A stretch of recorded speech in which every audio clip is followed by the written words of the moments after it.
And good morning, guys. Welcome back to the channel. You're back with the Midwest Express. So, lots of breaking news going on. And Lyft yesterday announced that its founding fathers and CEOs are stepping down from the day-to-day operations of Lyft.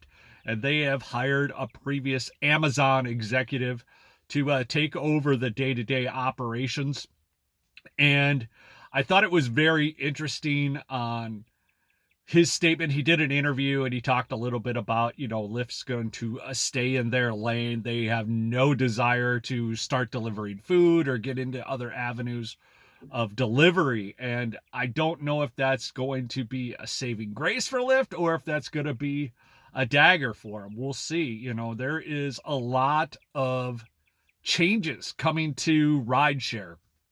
And if you've been in rideshare a little while, there's another app out there. It's called Hop, Skip, and Drive. And that is an app for people to get their kids transportation. And I see the advertisements all the time in my area. I am not interested in driving other people's kids around.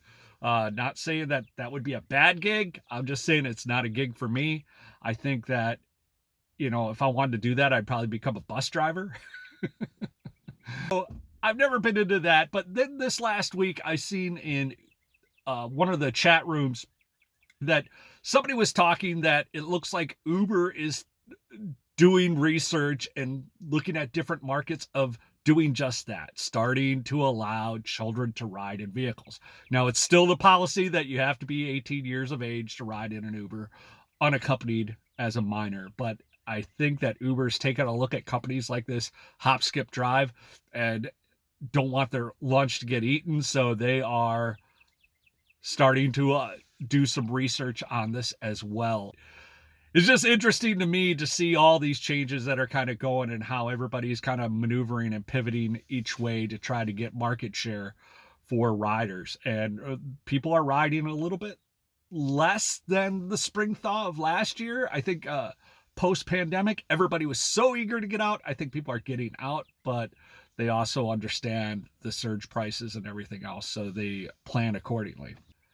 And another topic I wanted to talk about was this post that was left in a chat room where Uber had sent this message to a driver, and it says, we have detected that you have rejected a disproportionate percentage of trip requests heading to a certain neighborhoods that largely comprise of low-income residents, minority residents, and other residents who may belong to certain disadvantaged communities.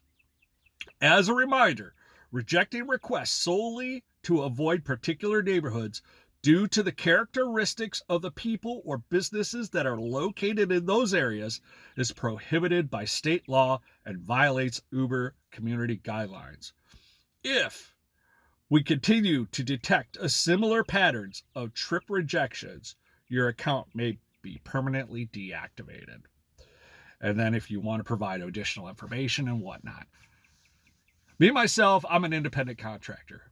I drive in markets that I feel are most advantageous to make the most amount of money. I'm not a social worker. I'm not out here to drive the local bus system. You guys leave your thoughts and comments below. Like, subscribe, and we'll hit you on the next one.